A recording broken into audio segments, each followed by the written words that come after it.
Hi everybody, this is part 3 of the how to solve the problem of tefillah, or the problem of tefillah and how to solve it. So far our first video is really about, by the way, this is going to be the final part.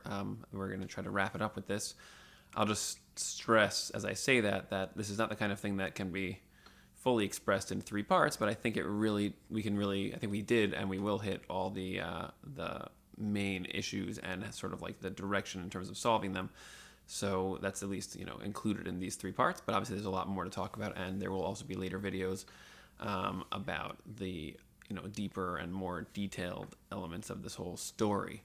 So let's see. So in terms of the actual where we're at in terms of this video right now, I've already articulated the problem pretty clearly in terms of the lack of that genuineness, authenticity that is going on, taking place in the tefillah environment in a lot of contexts. And then we spent some time sort of articulating how that's because it is all of our experiences and our emotions and our thoughts and our actions are all emanating from our core perceptions. And since our perception of Hashem is very limited and undefined and undeveloped, so at least for a lot of us, that kind of leads to this problem. And then we started to speak about how we have these sort of 2 different elements to sort of direct ourselves in solving the problem. One was in terms of the actual perceptions of Hashem, which is really what I tried to do in part 2 and discuss that. And then that was all kind of in harmony or in alignment with the one of the 2 types of kavanah that we mentioned in part 1, that there's 2 different types of kavanah that you are supposed to have or that you could have according to the halacha, which is you should sort of know who you're talking to, which is the perception of Hashem issue. And then there's also knowing what it is that you're saying in the conversation. And that's really what we're going to speak about now. And the way I want to open up that discussion is just to really talk about the tool that we use when we do what we today people like to call it davening or prayer.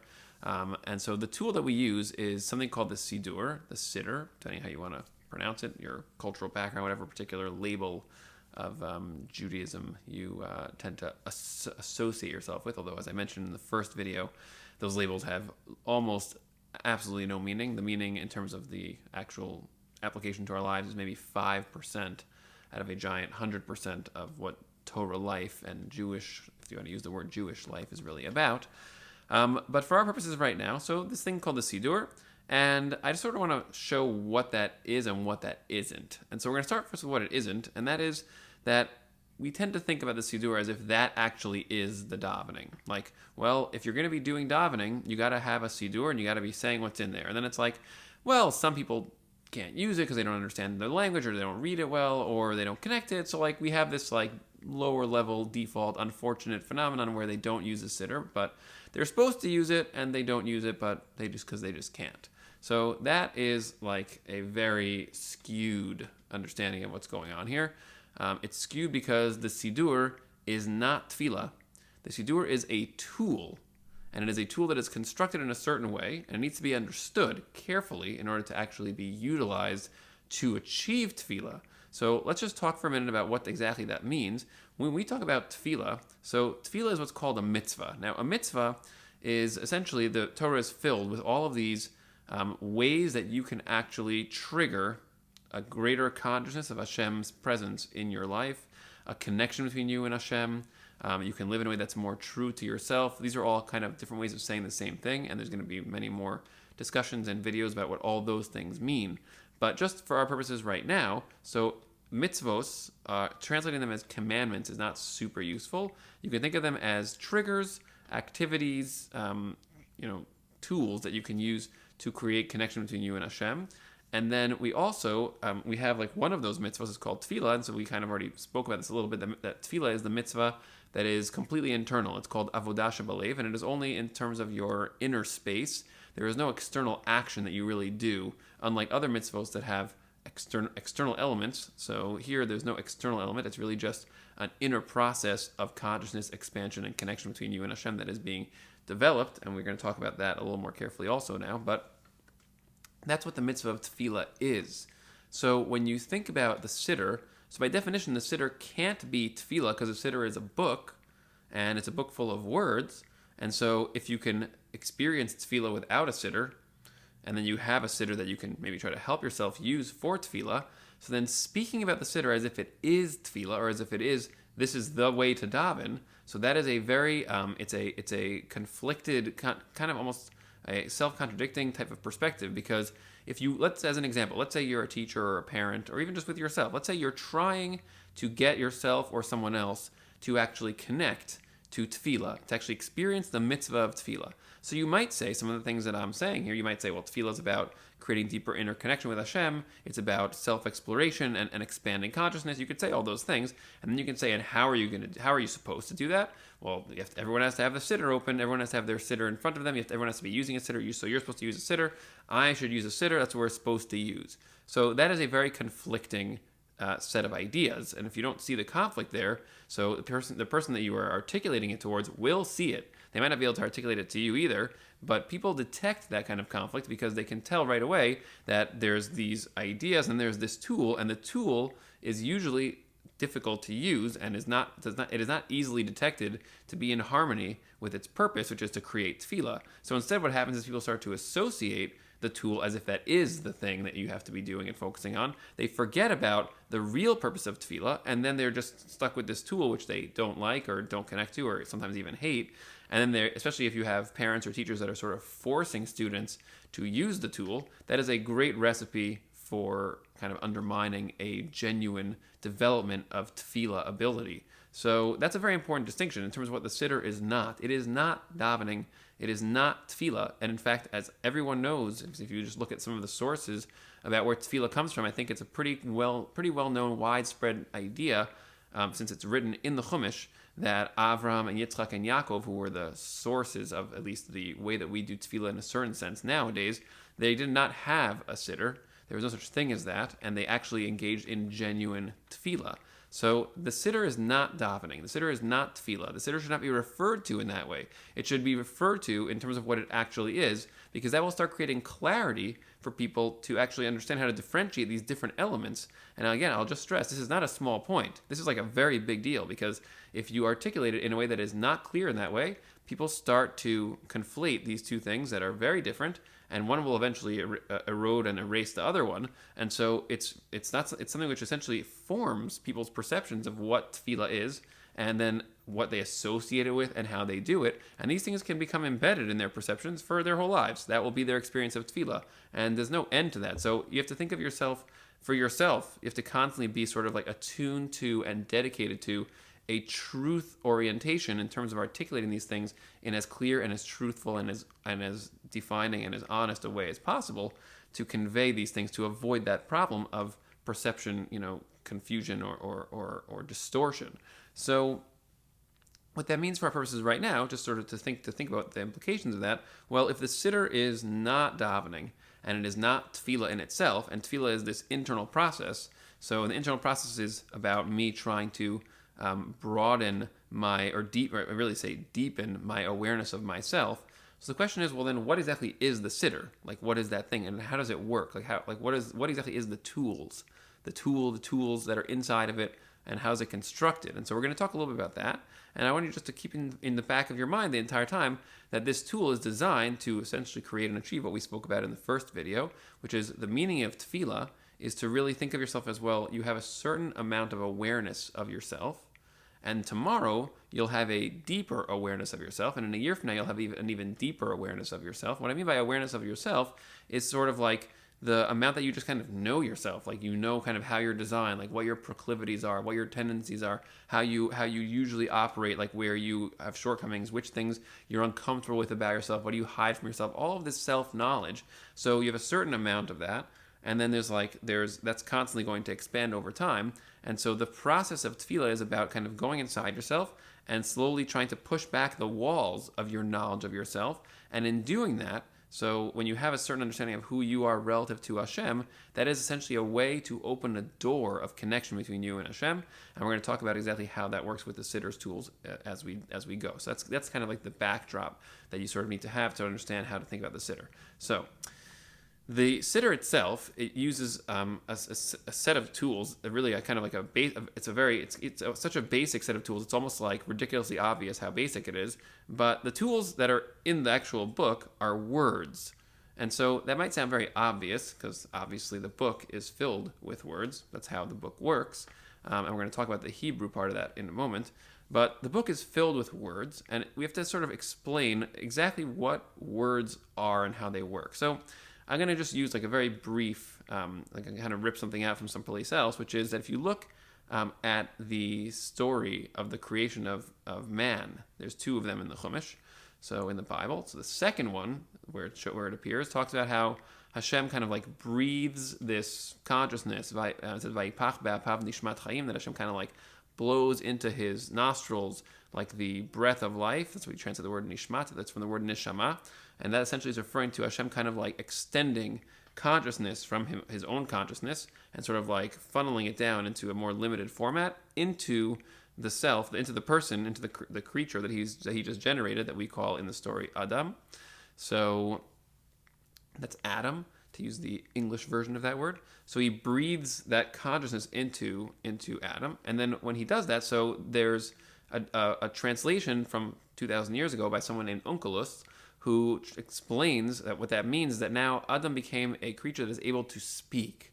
And if you think about that, I was always bothered by that. I was always kind of like, it's so strange. Like, why would Onkelos translate the idea of becoming conscious as having the capacity for speech? These are two separate things. Like, of course, conscious beings can speak, but like, why would that be sort of like an explanation one of the other? Why is the ability to speak the explanation for being conscious? So if you think about it carefully, so what speaking actually is, so inside of your mind, so you are self-aware. You're constantly reflecting on yourself. You're able to sort of like have this loop where there's you thinking about you. Now, when you think about you, though, so inside of your own mind, so what happens is your mind start like using language. So basically, it starts to construct different ideas in terms of, patterns and structures. It starts to get an idea of you. Like, you are starting to get an idea of you through your own mind. Now, if you didn't have language to do that with, so then you'd have no way to be conscious. There's no way to create a feedback loop where you are thinking about you if you don't have a form for actual thought. There has to be a language of thought for you to have a conscious feedback loop like that. So that when you think about that, so that's one of the reasons why we can have a much longer discussion about the brains of children. But like, as children become more verbal, so then they start to become more self-aware. Also, I'll just add a little detail to that too, which is that if you sort of think of it like, if you think of words as sort of just like they are patterns. In other words, you're basically just sort of trying to figure out like patterns. If you had no language of any kind, so then you'd have no way to think. Like, you think in your mind in terms of words, in terms of sounds, which is funny because all language actually is kind of like developing a sense of the patterns of sound that other people use to indicate things that they're experiencing or feeling. So your brain is like primed to constantly notice patterns of sound, and then you even think inside of your head in patterns of sound. If you think in words, you're thinking in terms of patterns of sound. So, and even if you think in pictures, then you're just thinking in terms of patterns of visual, stimuli. So what's happening is your thoughts are fundamentally built on either one of those forms, essentially patterns of sound, and essentially whether it's language of sound or language of sight. So any way you slice it, the very tool that you use to reflect on yourself, by definition, is language. So you think about that a little carefully. So what that means is that when you speak things out loud, so that's all. That's why it helps very often to get greater clarity on yourself and what you're thinking when you then articulate your own thoughts out loud. Because when they're out loud, they're more clearly defined in terms of their patterning, in terms of the structure, in terms of the idea connection, and you can figure out where the ideas that are inside of the language of your mind are not fitting so well, so you can speak it out loud, articulate it to somebody else, and very often that can, or even just to yourself, that can help you to deepen your consciousness in terms of the particular area that you're exploring in yourself. So that's why language is the explanation of what it means to be conscious, because that is the tool that you use to feedback, self-aware, understand yourself. So what that means for us now is that the Siddur is a book of language. It's a book of words and concepts embedded and expressed by those words. And so that's what you're supposed to be using it for. You're supposed to be using it to essentially create more consciousness inside of your own mind, inside of yourself, and yourself as an extension of Hashem, who is the self underneath yourself. So if you just sort of start to think about it that way, well, that means that the Siddur is kind of like this it's like a priming agent. Like, in other words, if tefillah, the mitzvah of tefillah is the deepening of consciousness, the deepening of awareness of yourself as who you are and as an aspect of Hashem, so then the Siddur is like this tool which you can use to kind of prime that process. And so I just want to give like one example, maybe two examples of how you see that in operation. So the easier example is to use a trigger phrase that's found very often in the Siddur. And that phrase starts with the words Baruch Atah Hashem Elokeinu Melech HaOlam. That's what's commonly described as a bracha. So we're not going to analyze the entire phrase right now. It's a much longer discussion in a separate video. But the word Baruch, we're going to translate it for right now as just meaning more. Because the word Baruch does not mean blessed, by the way. We'll just use this as a slight side tangent for a moment to just point out that whenever you have translations in a Siddur that are in some way not clear, not brutally or deeply honest about what the word actually means in terms of its core meaning.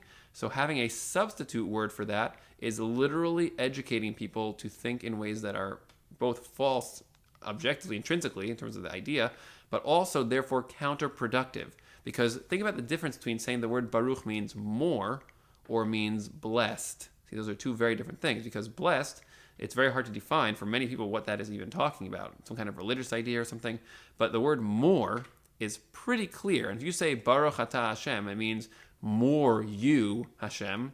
And so then what you're actually saying whenever you say that word is like, I'm trying to have more awareness of Hashem's self as it is kind of like the foundation of my own self.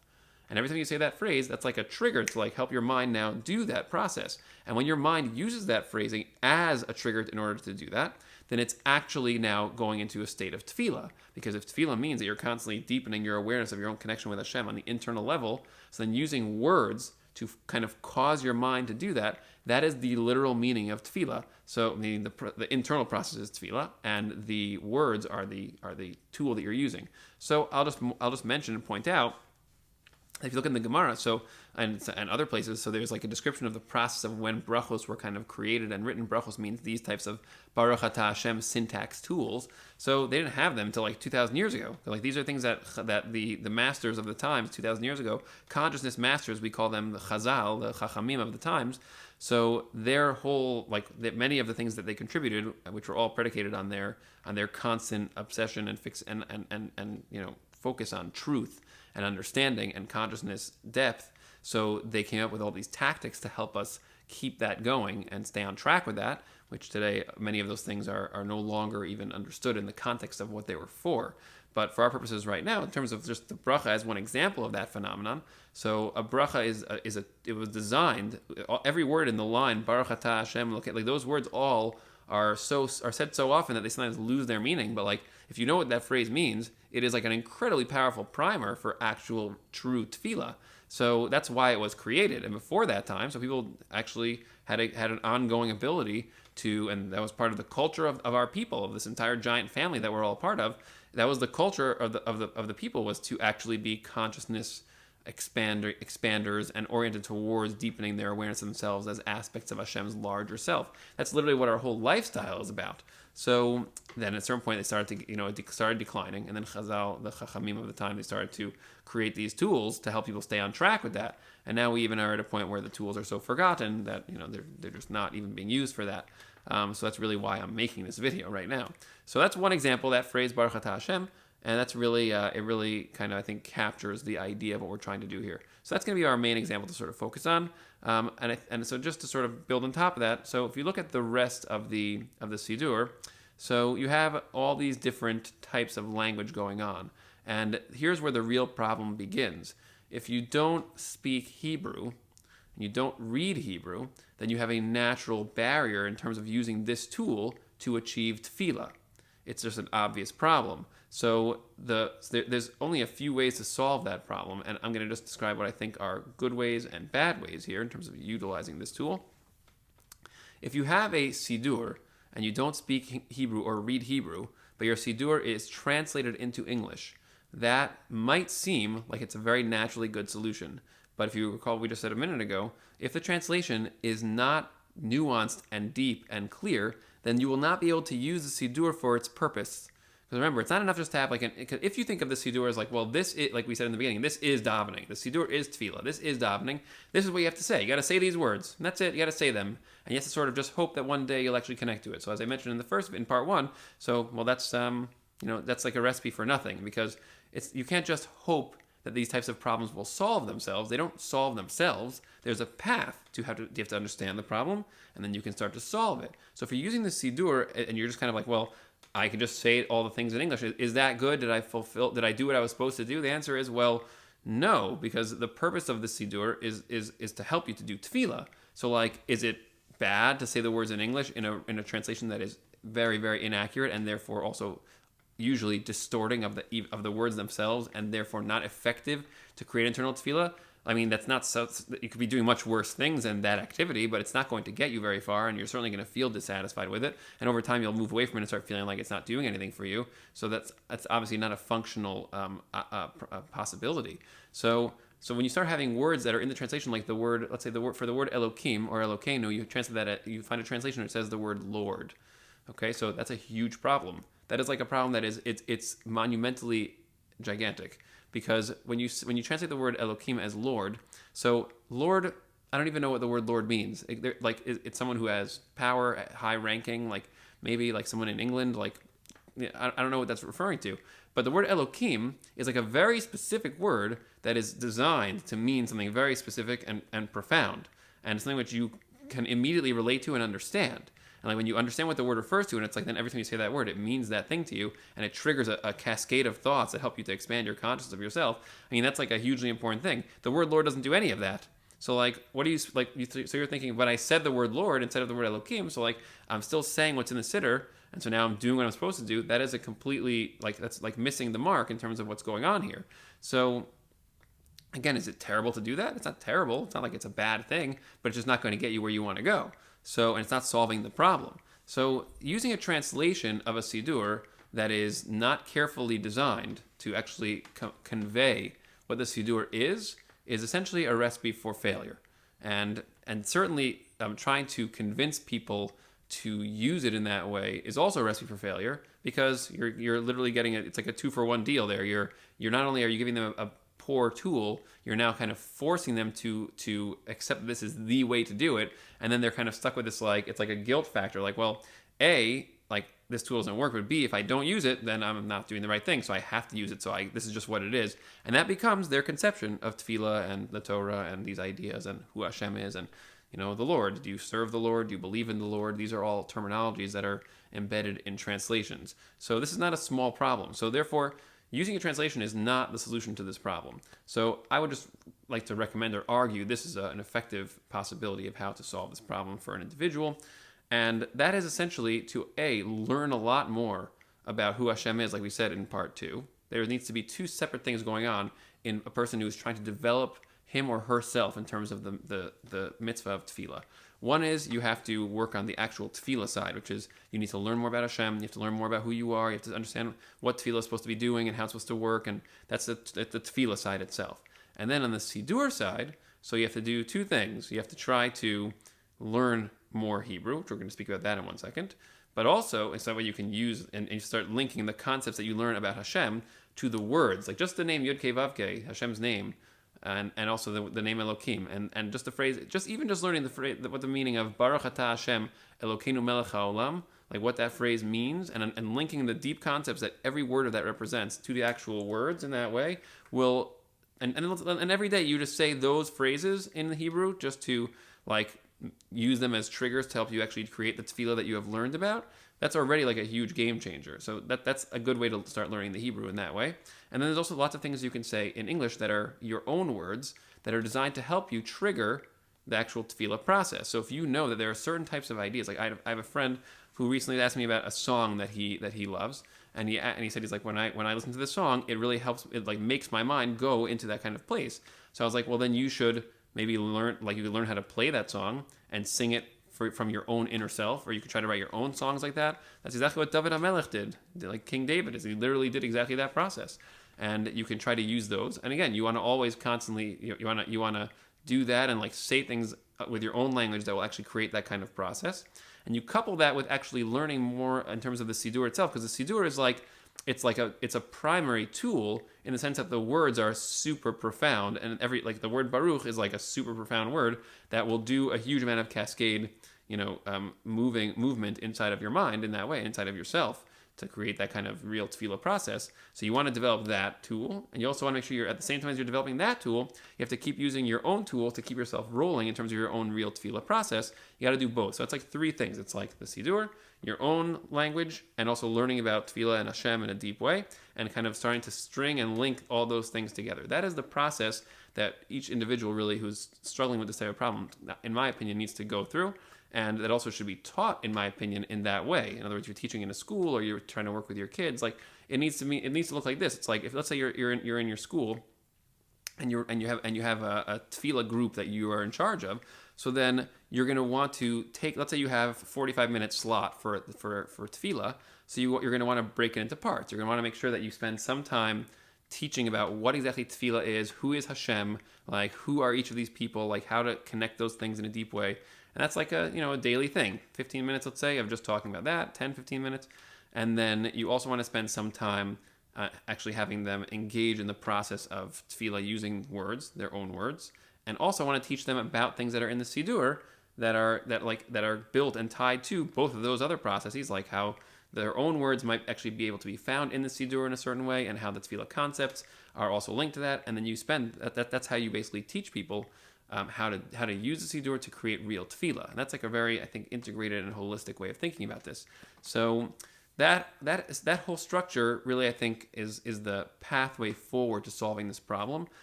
Again, there's so much there that needs to be expanded upon, because to explain the Siddur and teach it, you have to know. You have to know a lot of things, and to understand who is Hashem and like how to deepen your understanding of tefillah. That's like hours and hours and hours of discussion and tons of things to talk about that are, and also could be learned from books and whatever. But the point is that there's a lot there. But those are our three like elements. So now we have them kind of clarified. We kind of know each one where it belongs. So I think that sort of gives a good direction of how to solve this. And that's the Hashem side and the Siddur itself side, and how to start developing the language elements and using your own language as a tool to create that kind of process. So I hope that was relatively helpful. I think that if we kind of put all that together and watch all three of these videos together now that they're all done. So I think that there's really a lot of food for thought in terms of how to really begin to make change in this area. And and I hope that you find it helpful. And please reach out with any questions, comments on the bottom underneath the video. And I'm looking forward to seeing you in the next series that we do. Have an awesome day.